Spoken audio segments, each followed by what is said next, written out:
अक्षर ब्रह्म ओ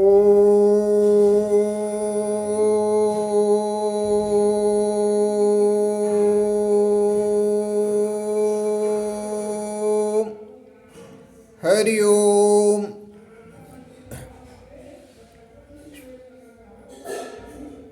गुरु वंदना। श्री गुरु चरण सरोज रज निज मन मुकुर सुधार। बरनउँ रघुवर विमल यस जो दायक फल चार। बुद्धिहीन तन जानिके सुमिरो पवन कुमार। बल बुद्धि विद्या देहु मोहि हरउ कलेश विकार। सिया बलिराम जय जय राम। मेरे प्रभु राम जय जय राम। त्रिकालदर्शी भगवान शिव और उनके सिर पर विराजमान माँ भगवती गंगा के लिए कहना है हर हर महादेव। जय महादेव जय महादेव जय महादेव जय महादेव। जय महाकाल जय महाकाल जय महाकाल जय महाकाल। बदल रहा है युग की तू चाल। जय महाकाल जय महाकाल जय महाकाल जय महाकाल। जिसने सोतों को जगा दिया, जिसने जगे हुए को खड़ा किया और जिसने खड़े हुए को दौड़ाया, देकर ज्ञान की लाल मसाल। जय महाकाल जय महाकाल जय महाकाल जय महाकाल। अक्षर ब्रह्म में हम दो अक्षर को लेते हैं, एक म से मछली और एक न से नल। अब हम दोनों का योग करते हैं। योग करने वाले को योगी कहते हैं। म धन न, म धन न बराबर मन। मन है क्या? अगर आप एटॉमिक थ्योरी को पढ़ें, और मेरा मानना है कि भारत में एक महामुनि हुए हैं कणाद मुनि। कणाद मुनि उन्होंने पूरी एटॉमिक थ्योरी दी है, जिसमें बताया है कि इलेक्ट्रॉन नाभिक के चारों ओर चक्कर लगाता रहता है और नाभिक के मध्य में न्यूट्रॉन और प्रोटॉन आराम से रहते हैं। उसी को आज के वैज्ञानिक भाषा में हम लोगों ने जो श्रीमद् भगवद गीता में ब्रह्म विद्या बताया है, उसी को द इंग्लिश मीन्स अंग्रेज जाति ने तोड़ मड़ोड़ करके उल्टा सीधा ढंग से पेश करके अपने ढंग से बता दिया। वो इलेक्ट्रॉन है क्या? इलेक्ट्रॉन को ही हम लोग भगवान कृष्ण कहते हैं और न्यूट्रॉन तो स्वयं भगवान सूर्यदेव हैं और प्रोटॉन माँ भगवती गंगाएं हैं, जिनके विषय में हम कहते हैं क्या कि देवी पूज पद कमल तुम्हारे, सुर नर मुनि सब होई सुखारे।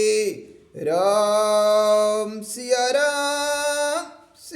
राम जय जय राम। तो सूर्य की शक्ति क्या है? सूर्य की शक्ति है परमाणु, और परमाणु में भी, एटम में भी दो क्रियाएं होती हैं, एक atomic fission and atomic fusion. Atomic fusion में क्या होता है? परमाणु के जो नाभिक होते हैं, जो फिजन होता है जिसको नाभिकीय विखंडन कहते हैं, उसमें परमाणु के नाभिक में परमाणु टूटते हैं और फ्यूजन में जुड़ते हैं। तो उसी को अध्यात्म की भाषा में हम कहते हैं कि भाई अगर हम आपस में कटेंगे तो बटेंगे, अर्थात नाभिकीय विखंडन होगा तो ऊर्जा तो निकलेगी, लेकिन ऊर्जा की मात्रा कम होगी। और अगर हम आपस में संलयन करते हैं, आपस में हम मिलजुल करके रहते हैं, अगर मेरा मानना है कि पूरा भारत वर्ष एक आवाज देता है कि हम भारत के रहने वाले हैं, जाति धर्म मजहब पंथ सब छोड़ करके सिर्फ एक ही दिशा में बढ़ेंगे कि हमें भारत को विश्व गुरु बनाना है, हमें भारत को दुनिया का सबसे विकसित राष्ट्र बनाना है, तो हमें राष्ट्रवाद की लहर लाना ही पड़ेगा। एक ही मुद्दा होगा, भारत भारत भारत भारत। और भारत में भी कंफ्यूजिंग नहीं है, भारत और भारतवर्ष अलग की बात होती। मैं भारतवर्ष इसलिए कहता हूँ क्योंकि प्रकाश द्वारा एक वर्ष में चली गई दूरी को प्रकाश वर्ष कहते हैं। ठीक इसी प्रकार भारत के द्वारा एक वर्ष में चली गई दूरी को भारतवर्ष कहते हैं। भारतवर्ष इज इक्वल टू प्रकाश वर्ष। आप प्रकाश वर्ष की रफ्तार पकड़ लेंगे, और प्रकाश की रफ्तार क्या होती है आप जानते हैं। प्रकाश की रफ्तार से आप आकाश गंगा में पहुंच सकते हैं, प्रकाश की रफ्तार से आप सूर्य तक पहुंच सकते हैं, प्रकाश की रफ्तार से आप चांद तक पहुंच सकते हैं। और प्रकाश की रफ्तार और मन की रफ्तार एक ही होती है, जिसको भारत के महान साइंटिस्ट संत तुलसीदास जी महाराज ने पुष्पक विमान की संज्ञा दी है कि मन 0 सेकंड में अनंत किलोमीटर की स्पीड से उड़ता है। इसी को स्वामी विवेकानंद ने कहा कि 0 सेकंड में अनंत किलोमीटर स्पीड से उड़ने वाली शक्ति को हिंदू धर्म कहते हैं। शिकागो में भाषण देते वक्त जब श्रीमद् भगवद गीता को सबसे नीचे रखा गया था, तो श्रीमद् भगवद गीता को सबसे उठाया जब स्वामी विवेकानंद ने, तो सारे ग्रंथ बड़बड़ा करके गिर गए।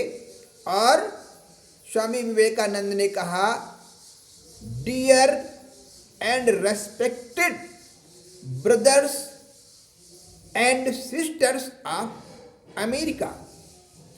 यहीं से एक भूचाल आता है और स्वामी विवेकानंद ने अद्वैतवाद, अद्वैत का मतलब हम एक रहेंगे, एक बनेंगे, नेक बनेंगे, हम सुधरेंगे, युग सुधरेगा, हम बदलेंगे, युग बदलेगा के सिद्धांत पर हम आज भी चल रहे हैं। मेरा मानना है कि पूरी पृथ्वी, चांद, सूर्य और आसमान में चमकते हुए अनंत सितारे एक परमपिता के द्वारा निर्मित किए गए हैं, और मैं अपनी ऊर्जा को उसी परमपिता परमेश्वर के चरणों में साष्टांग दंडवत समर्पित करता हूँ। 3 बार फिर से, मैं समय हूँ, ना मेरा कोई आदि है, ना मेरा कोई अंत है, क्योंकि मैं अनंत हूँ। मैं समय हूँ, ना मेरा कोई आदि है, ना मेरा कोई अंत है, क्योंकि मैं अनंत हूँ।